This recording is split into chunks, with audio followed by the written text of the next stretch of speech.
Hey, welcome back to the Grow Like a Mother podcast. Today, we're diving into the power of meditation to help us find calm amidst the chaos. But meditation is just one piece of the puzzle when it comes to living a balanced and intentional life. And that's why I'm really excited to reshare with you an amazing conversation that I had with Laura Martinez, where we talked about blending neuroscience, therapy, and shamanism to transform your life and quiet your mind. So, if you're curious about taking your mindfulness journey to the next level, head over to that episode after this one.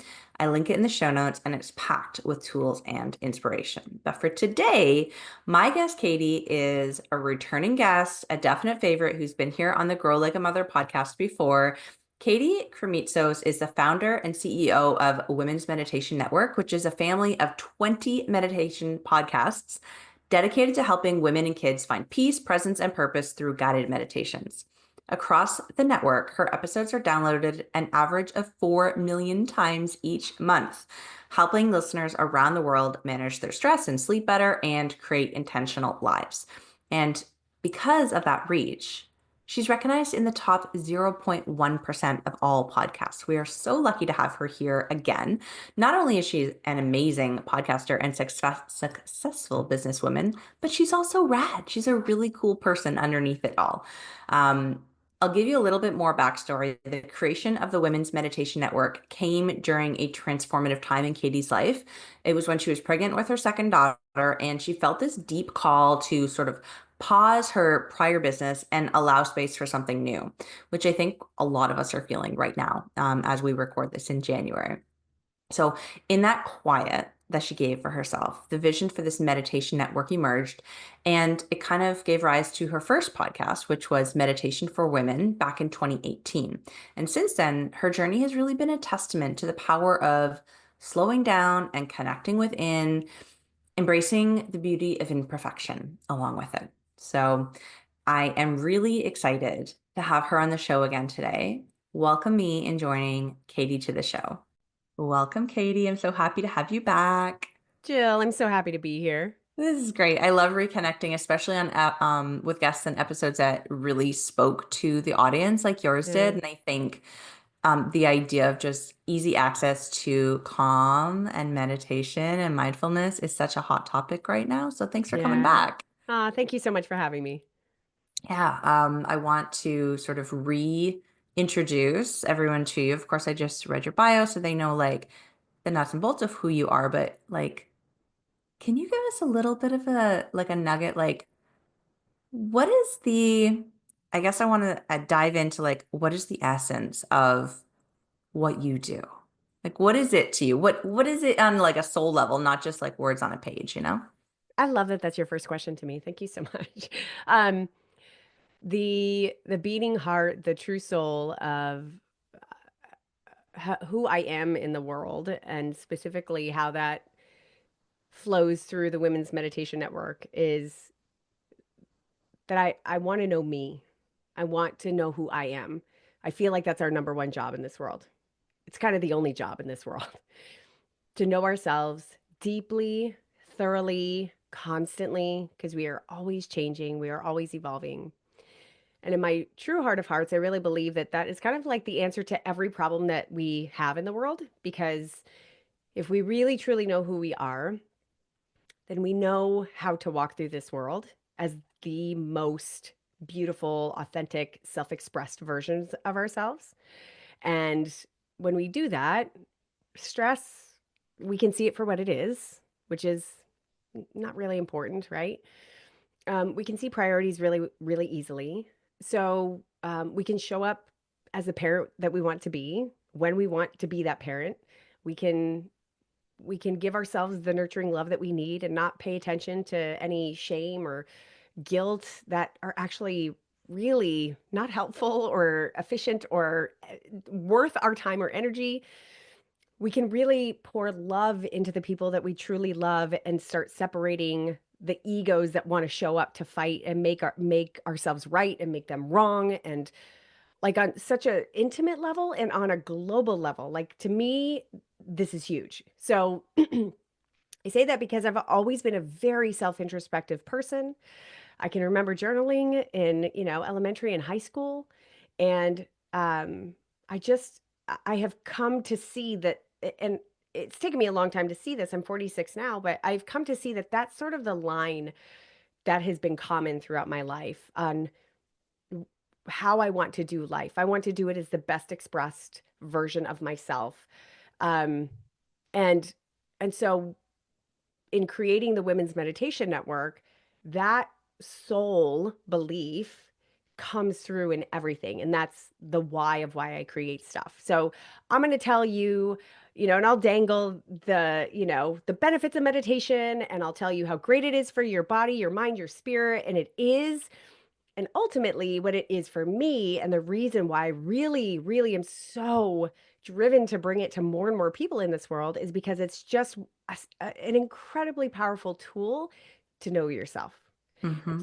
and to really understand who I am, what is my true nature, and how am I dancing with this world in a way that is true, that is equally joyful and exciting and full of love, and equally painful sometimes, and has me on my knees, but it's me, right? It's all of it. So that really is all of it right there. And I feel like it gets packaged in this beautiful meditation with like everyone that we deliver in some way. Hmm. So that's the heart of it. I love it. And you said like this is huge, this idea of us being introspective and understanding ourselves. And it is huge, but what you've built is huge too. How many podcasts do you currently have? So we started with one meditation for women back in 2018. Right now, at the time of this recording, it's early 2025. We have 20 podcasts. We've had a lifetime of 170 million downloads. Wow. We average somewhere between 3 to 4 million downloads every single month. So I am so honored and proud to say that our reach is great. I always want more, right? Like I always want more and more people to access it. But literally 2 minutes before I started talking to you, I got an email back from a listener who was just like, my therapist recommended I find guided meditations to help me through something really challenging I'm going through. I found you and I feel like you're talking to my soul. Like I feel like I'm walking hand in hand with a friend who's always going to be here. And I cannot tell you how much that means. And like to me, I'm like, yes, that's why we do this, right? Like that's why we show up. And in my personal belief, to sort of circle it back all to my first comments, is that I'm pretty like I'm not doing this for any other reason than it feels like the right thing for me to do, right? It feels like I get to do this. I have this unique blend of like writing and creativity and organization, right? Like my sort of like creative yin is the yang to the like organized business type of a person, and that's sort of the special sauce that I think has allowed it to really be what it is. Hmm. Yeah. And it's amazing because it really speaks to the fact that so many people need this and are drawn to this and are leaning in to access because I mean, it's too, when I think about this resource of meditation in general, but like all of the specific podcasts that you provide, it's like I can do the work consistently and have a foundational, like be able to have this foundation of calm, like this thread throughout life that I'm practicing all the time. But it's also a really great tool when I'm in SOS panic, right? It's both. And I think that that's a great thing. For me, I'm just all of a sudden, again, coming into a season of like, when my head hits the pillow, my brain turns on. I was out of that for a long time and I'm back there. And it's so great to know that I can just reach for a meditation and it's at my fingertips and it's accessible and it works. Yes, and that's it for all the seasons of your lives, for all the ups and downs, for all those moments. And that's why we produce so many. We produce thousands of meditations, different types, different titles, different reasons, different intentions. And that's why, because there's so many different women out there, and we're all going through something a little different at any given moment of our lives. And, you're bound to find something in there that you're like, yes, I either want that or I need to get rid of that. And that's going to help me. So that's the intention of it, and I'm so glad it works for you. Yeah, absolutely. And I'm curious, like you talk about the seasons of life. In this season of life for you, do you have a favorite? Do you have a favorite style or theme that you would love to go to, you know? Yeah, I really, and this season of my life is very marked by a deep sense of profound peace with myself, meaning I'm not always perfect at that, but I feel more than I've ever been in my entire life deeply connected to like the piece of me.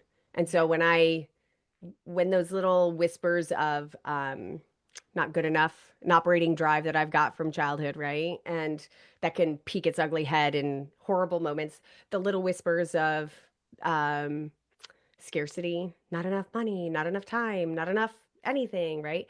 When those start to peak up, when I am right starts to peak up between me and my husband, for example, or me and my kids. Like, so for me, so much of what I am wanting to create as a creator, and therefore, really, I'm creating everything I want to hear is what it is. And so, um, so much of what I'm creating is in the theme of coming back to center, knowing thyself, realizing that like all of this stuff doesn't really matter, and how do we unlayer, how do we peel back all these pieces of ourselves that we've thought were us for so long, or we've done well in the world because of them, and the world kind of thinks that they're awesome. The world thinks I'm amazing because I'm this hard driver and I'm quote unquote successful, but like what's behind all that, and I'll give you this real example.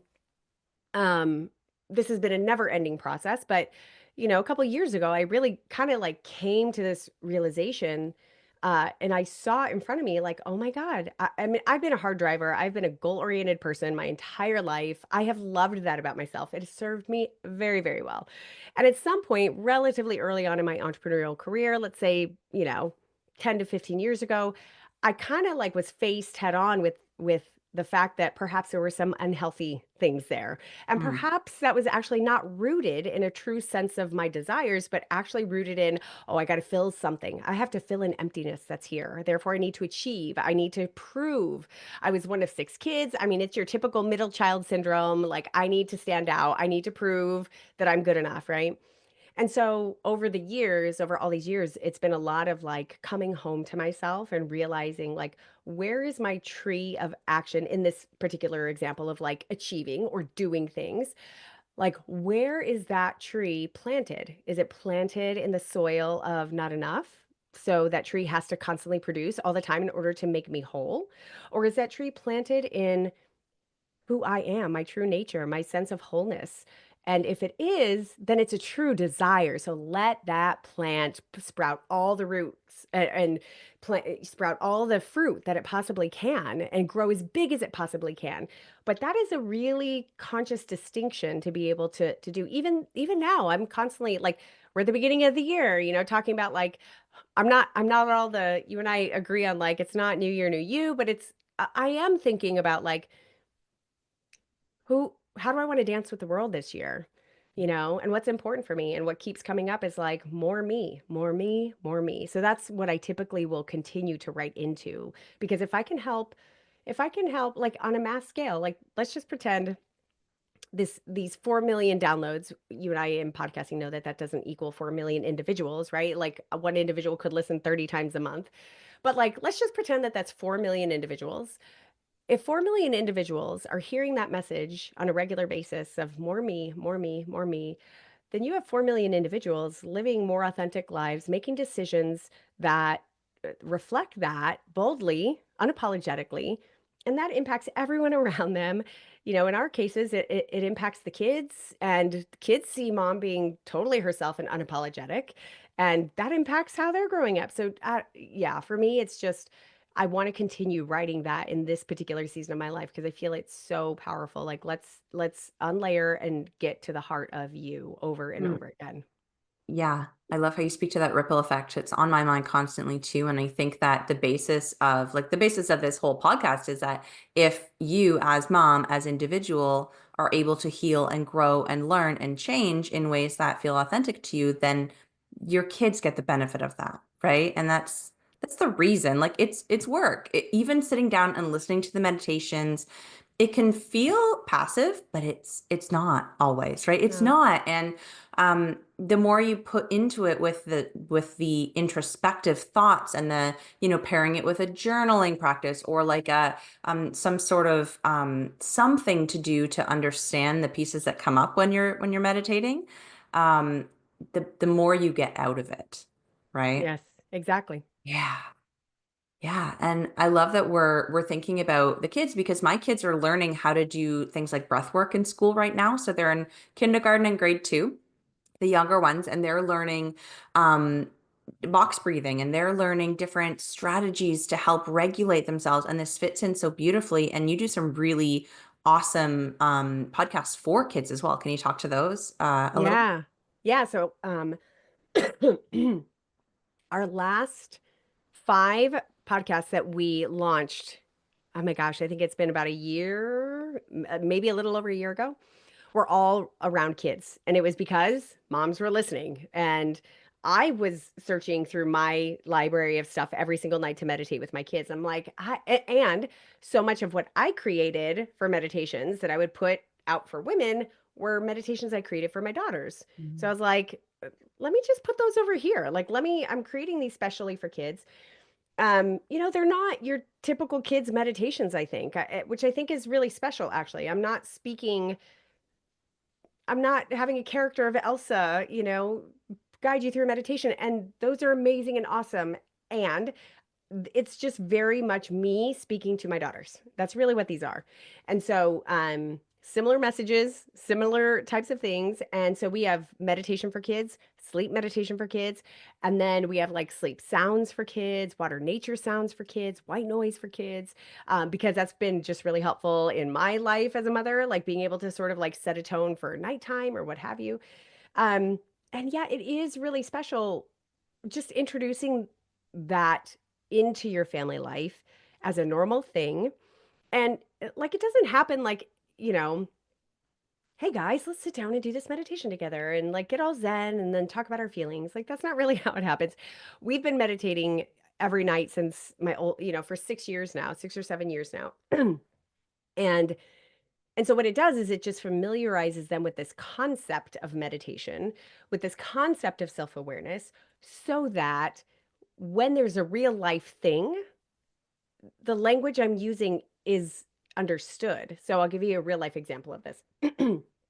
My oldest daughter, who's now 9, a couple of months ago, had started at her kind of old school. We moved during the summer, but we kept everyone where they were because mom couldn't manage that many big changes.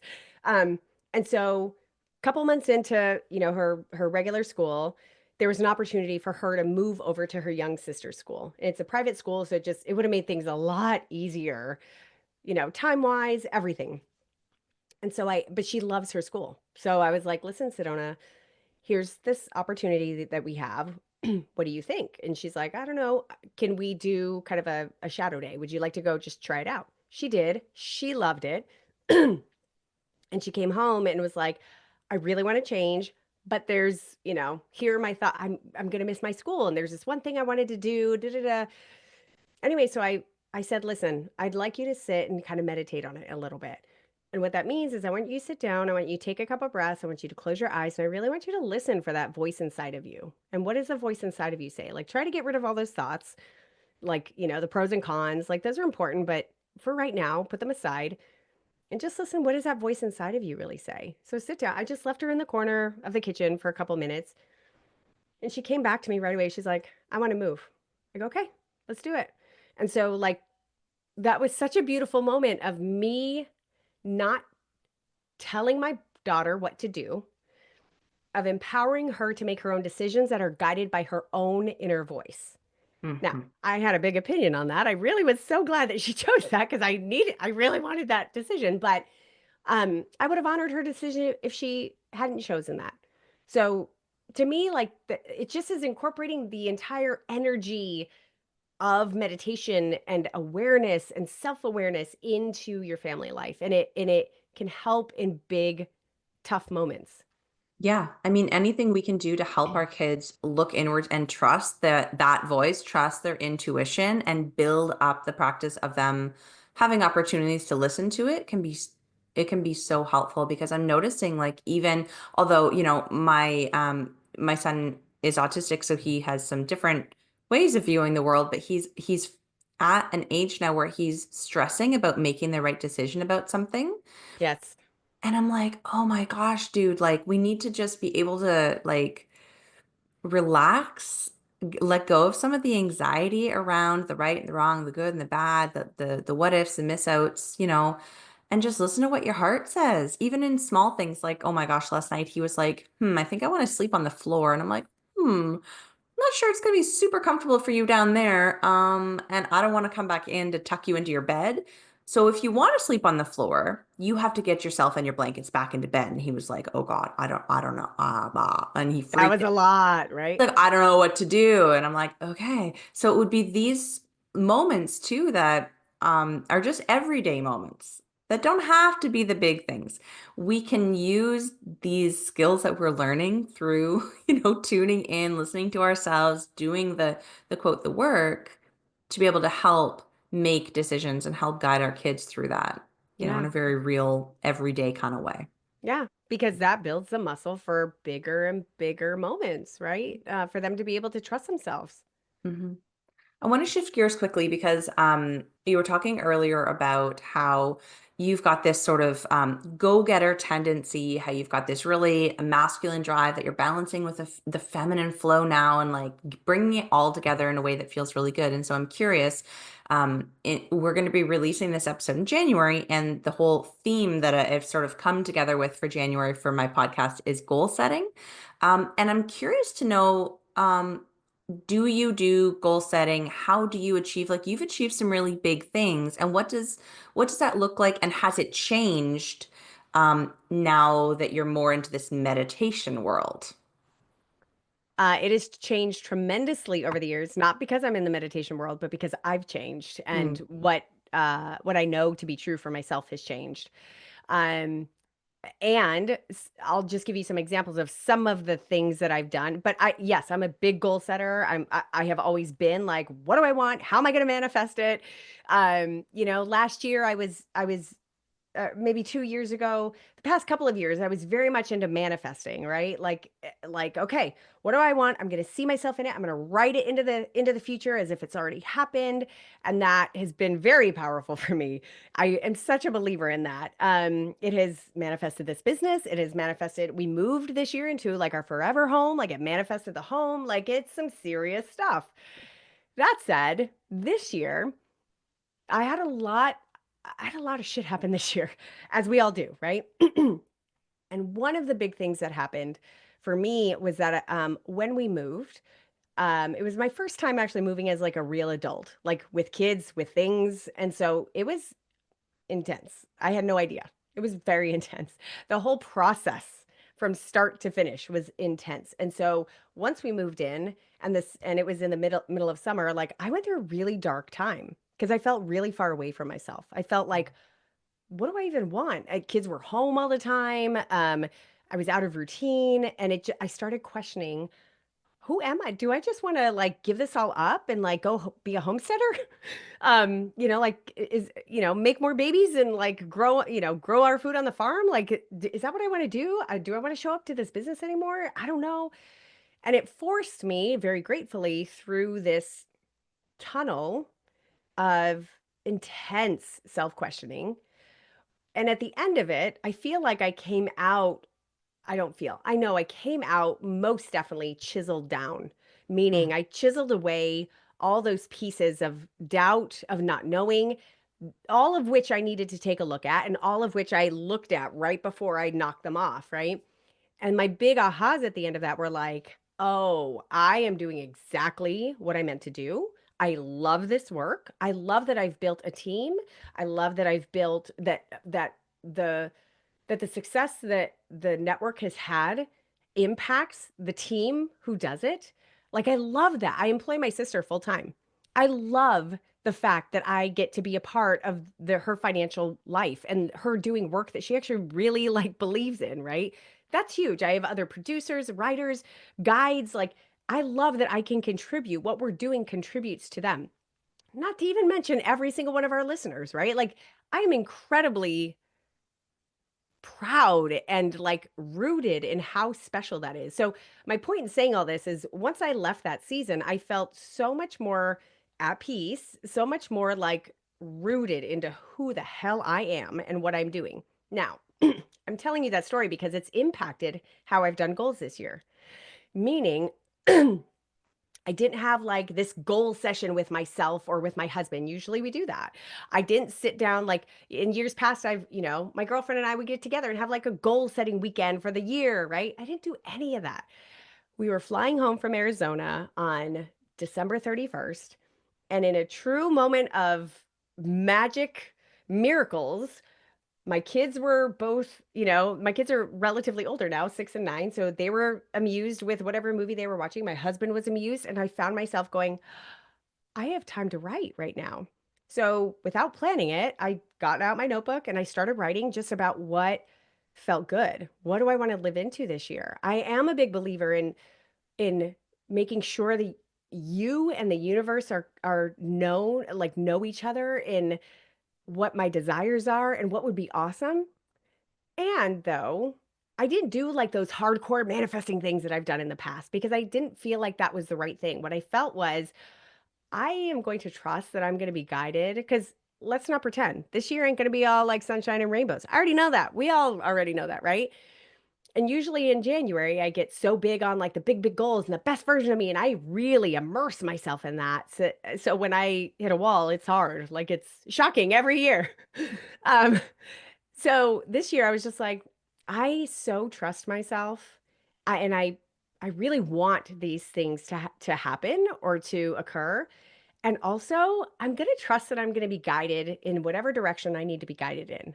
And so nothing felt really hardcore by the end of it, but I definitely felt a lot more clear about what I had learned in 2024, what I really want, and what I want to expand more into, who I want to become more of in 2025. And uh, of course, over like the week or so that's now followed that, um, I keep getting little whispers. Okay, do this. Okay, do this. Okay, do this. And so that all of a sudden, if I'm listening to that whisper, I'm like, oh, all of a sudden I just walked in that door of that whisper and now I see it. I see the whole thing. Okay, good. Let's go. So that's how I've been doing them this year. It's not really formulaic other than like, again, really getting some clarity on what I want and more about who I want to become, and how more of me that I want to become, how I want to interact, more peace in my house, more intentionality, more presence. Like that is the stuff that I'm putting on these goals. Like it's that because everything else comes from there. And it's held true. I've been so grateful. Um, like a year ago I would have written up a little thing about like what my perfect day looks like, and it's very much like kids go to school and then when they come home we're cooking together and everyone's cleaning up and we're just having a great time with family. And how often does that actually happen, right? It's freaking chaos the moment the kids walk in the door. Well, guess what? This year it's actually been that. And it's not me forcing it. It's because I'm bringing this energetic intention to how I want to be with my family, and they're responding. So I'm not going to sit here and pretend that's going to be perfect like that every single day, but it's happening, and that's pretty special. That's super special. I just want to make sure the listeners heard like you had the clarity and then you gave it space and surrendered. Like Yes. that Yes. is kind of the vibe and I love that. And you're right, when we're able to show up with the energy of how we want it to feel, others do respond. And one of the key things to do to be able to get yourself in that energy is meditation. Yeah. It's funny how What a that great, all just funny how that all came full circle. yes, absolutely. Well, I mean, this has been such a great conversation. I'm so happy to have had you back on the show and to Oh. sort of reintroduce the listeners to you and what you do. What would be the best place for them to start to check out some of these meditations? Is it the website? Is it like a podcast app? Where do we send them? Well, you're already listening to a podcast for most likely here, or if you're watching this on video, you're online. You can either go to womensmeditationnetwork.com, or if you're listening on a podcast app, just search Women's Meditation Network, Meditation for Women. You'll find all that we have to offer. and highly recommend. Check them out, try a few, see what you like, get your kids involved, and see how your life changes, and let us know. Send Katie and I a note on Instagram or wherever you're on social, and let us know what you thought. How your life is impacted, what you love about meditation, maybe where it can be sticky, right? Because some people listening are gonna want to do this and they like the idea, but they've had a bad experience or they couldn't get into it. So like, let us know because we can help ease you. Yeah, absolutely. Awesome. Well, thank you again so much. Jill, you were amazing. Thank you so much.